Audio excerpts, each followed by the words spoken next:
Las campañas electorales se encuentran oficialmente en su primera etapa y todo parece indicar que viviremos unas elecciones sui generis. Además de la televisión, la radio y los medios tradicionales, los candidatos utilizan nuevos canales, nuevas estrategias, nuevos métodos. La guerra sucia y las fake news están más presentes que nunca y al alcance de cualquier teléfono móvil. ¿Qué otras elecciones se han llevado a cabo en el mundo en un ambiente similar al que vivimos hoy en México? Lucy Bravo. Menos del 5% de la población mundial vive en una democracia plena, según el Índice Democrático 2017 elaborado por The Economist. De hecho, la democracia está retrocediendo en diversas regiones del mundo, ya que 76 de los 176 países evaluados, incluyendo Estados Unidos, experimentaron un declive democrático en el último año.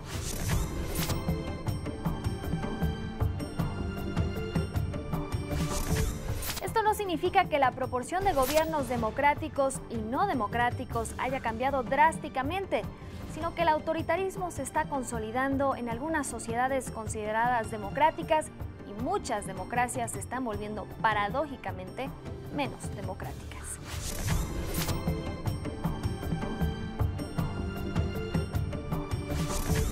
Al igual que en el proceso electoral actual en nuestro país, la polarización política ha recorrido el mundo por igual en los últimos años. Desde la elección presidencial de Estados Unidos en 2016 hasta el Brexit e incluso el ascenso de diversos movimientos populistas de izquierda o de derecha en distintos países. Más allá de las ideologías, la profunda decepción popular con el funcionamiento de la democracia y los sistemas de representación política, así como las ansias de cambio, se han convertido en los verdaderos motores de las urnas. Arturo Sánchez Gutiérrez, bienvenido. Muchas gracias, Estela, un gusto estar contigo aquí. Este proceso electoral en el que sin duda tienes muchísimo que compartirle al público. Empezó ya la campaña, arrancaron las campañas. Sí. ¿Qué expectativa tienes sobre este proceso electoral? Mira, es un proceso muy complejo. Los datos que ya conocemos, 30 elecciones locales más la federal, un INE que ha sido cuestionado, pero que ha hecho bien su trabajo, y una competencia muy ríspida. Las campañas empezaron ríspidamente, hay quien dice que empezaron desde diciembre. El hecho es que ya que estamos en época de campaña, los candidatos están utilizando todos sus recursos para poder posicionarse, y cada uno tiene un reto distinto. Sabemos que Andrés Manuel está muy bien consolidado, José Antonio necesita hacer que su campaña se distinga por algo nuevo, Ricardo sigue cargando muchos pesos por atrás, y Margarita no sube todavía en las encuestas. Entonces, esta situación los hace a todos muy combativos y muy beligerantes, que es lo que estamos viendo en estos días y que seguramente se va a mantener hasta el final de la campaña. ¿Ese es el tono que vamos a seguir viendo, el de la beligerancia? Yo creo que sí, muy ríspidos. Mira, están ocurriendo cosas de todos tipos. Se están utilizando las fake news, hay telefonazos ya a las casas de algunas gentes diciéndonos que nos cuidemos porque el Seguro Social va a desaparecer.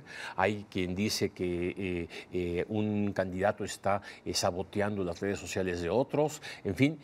Y eso es un poco el tono en el que estamos viviendo. Yo le diría a nuestros radioescuchas y a nuestros televidentes que hay que tener cuidado y analizar muy bien la información. Hay que definir nuestro voto, pero no por lo que dice nada más las redes o las notas en general, sino por un análisis más profundo. Las fake news, decías tú, y nos enteramos de Cambridge Analytica. ¿Realmente podemos ver un escenario donde además con las redes sociales se puede influir en el ánimo de la opinión pública? Depende de los públicos. Hay muchos sectores que sí están muy apegados a las redes sociales y que ahí es donde se transmiten mucho las fake news o en los mensajes de texto, en los celulares y demás. La población joven está permanentemente conectada a este tipo de sistemas y eso puede tener un efecto que desanime la participación por un lado y por otro lado sí que oriente el voto en una dirección o en otra. Pero hay otros públicos que no. Hay otros, quizá públicos mayores, que tienen una perspectiva distinta de las cosas. Así que no está nada escrito para nadie. Hay que hacer una recopilación más integral de lo que está pasando. Y normalmente las fake news generan un impacto y si se desactivan a tiempo, también se desactiva la noticia y entonces hasta a veces tienen un efecto contrario al que se busca. Si se dice que fulano es un tal por cual todo y se resulta que es una fake news así de evidente, pues entonces ya uno se da cuenta que le están pegando tramposamente a un candidato. Claro, ¿el voto millennial realmente contará en esta elección? Si votan, Sí. Ahora, ¿cuál es el dato? Sí hay 16, 18 millones de mexicanos jóvenes que van a votar por primera vez. Eso sí es una novedad importante. Pero también es cierto que viendo la historia, no nada más en México, sino en América Latina, en Estados Unidos, en Canadá, los jóvenes son los que menos votan. ¿Qué hace que los millennials sean distintos? Yo creo que el contexto de más información, de redes sociales, de más forma de comunicarse, que pueden generar un efecto distinto. ¿Qué tanto vas a determinar la elección? No sé, pero sí va a haber al menos la necesidad de hacer un análisis muy específico de cómo se comportó ese sector de la población. Bien, a propósito del INE, nadie puede negar tu expertise en este tema, has sido un integrante destacado de otros, digamos, en la etapa del IFE, luego el INE, en fin. Pero, ¿cómo estás viendo el rol del INE en temas muy específicos? Por ejemplo, el tema de los independientes, que recientemente ha causado mucho ruido. Bueno, a ver, yo creo que el INE enfrentó retos que no estaban. Algo que se nos olvida es que es la primera elección que se realiza con esta ley a nivel presidencial. Entonces, esto cambia completamente los usos y costumbres, digamos, del INE. Hay muchas cosas que antes no había que hacer, la casilla única, una casilla no con 4 funcionarios, sino con 6 funcionarios que recibe las 2 votaciones, la local y la federal, y luego en la noche tener que contar las 2 elecciones con el tiempo que eso implica y demás, implica retos de organización y de capacitación electoral que ya estaban superados por el IFE y que el INE en el 2015 aplicó sin ningún problema. Entonces, esos retos yo creo que el INE los está resolviendo adecuadamente. Pero así como el tema de los independientes genera esta polémica, te propongo otro tema, el del conteo rápido. Sí, eso fue otra gran polémica. Sí, o sea, yo creo que ahí hubo un choque de interpretaciones de la ley, pero en todo caso, otra vez, el INE encontró una buena solución.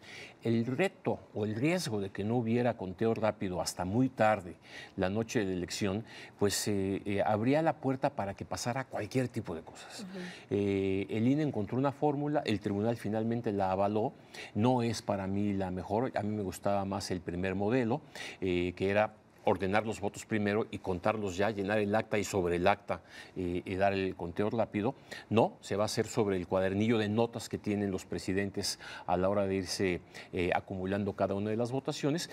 Va a ser un poco impreciso en relación al otro, pero suficientemente cierto para que si Lorenzo Córdoba dice a las 10:30 de la noche las tendencias son estas, pues tengamos certeza al respecto.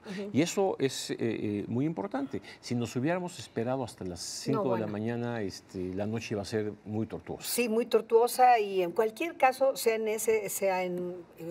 quisiera un poco adelantarme, si hemos tenido elecciones cerradas y con resultados que la gente cuestiona. Así es. ¿Esta podría ir por ese mismo camino? Y es que mira, el conteo rápido lo que te va a decir no es quién ganó.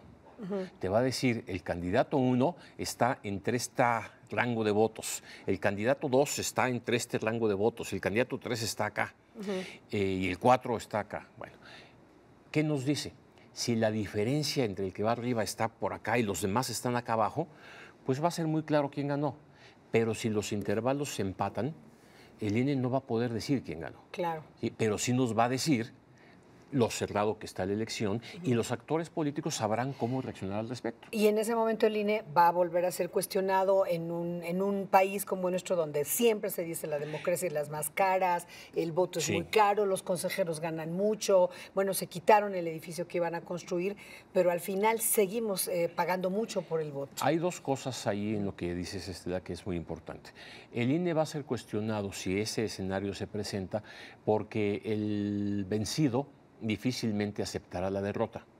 Si un candidato que está muy cerca del primer lugar, pero casi rozándolo, casi empatando con el primer lugar, acepta la derrota, se acaba el asunto, porque sus seguidores dicen, bueno, si el líder dijo que perdimos, pues perdimos y se acaba el conflicto. Pero si no se acepta la derrota, viene el momento de vamos a discutir quién.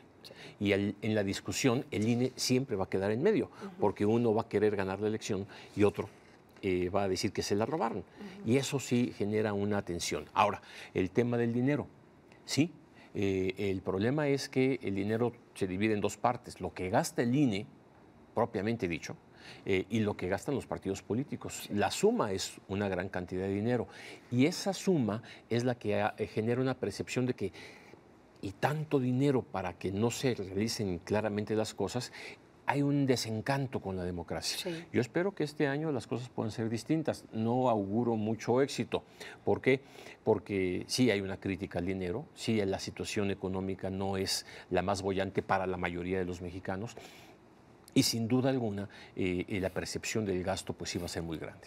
Ahora, por último, Arturo, tú que tienes tanta experiencia en este contexto, ¿qué mensaje le darías a la ciudadanía con respecto a lo que nos toca hacer como ciudadanos el 1 de julio? A ver, el primero es ir a votar.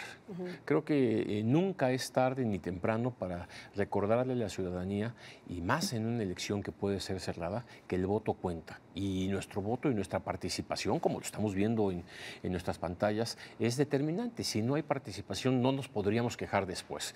Ese es un primer mensaje. El segundo, yo sí llamo a que se confíe en el INE.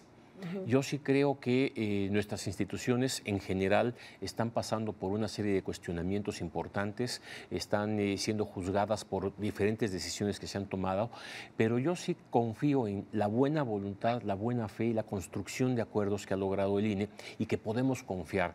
Así como confiamos en nuestra credencial para votar con fotografía, que nos la da el INE, pues yo confiaría en el propio INE para la organización de la elección. Y tercero, el tercer mensaje que me parece muy importante, si vamos a ir a votar, que es lo que todo el mundo quisiéramos, ¿sí?, pensemos bien el voto. No es nada más los eslogans de campaña de cada uno de los candidatos, no es nada más sus puntos de vista, no es nada más quién le pegó más fuerte al otro, no, es quién de alguna manera me convence de que puede tener un proyecto mejor para México. Y así votar, el que sea. Claro. El que sea, porque entonces quien gane va a tener un mandato claro y el que pierda va a saber que su modelo no es apoyado y hay que buscar otros caminos. Y en ese sentido creo que hay mensajes claros y ojalá nos sigan mucho por televisión, por radio, por todos los medios con un juicio crítico de lo que se está debatiendo en el país, que es mucho. 9 gubernaturas, inclusive la de la Ciudad de México, la Presidencia de la República, el Congreso de la Unión en pleno, sí, y más de 1,590 presidentes municipales con todos sus ayuntamientos. Sí. Es una elección que va a cambiar el mapa político del país. Única, sin duda, inédita. Doctor Arturo Sánchez Gutiérrez, como siempre, muchísimas gracias. Estela, muchas gracias. Saludos a todo tu auditorio. Mucho gusto estar con ustedes.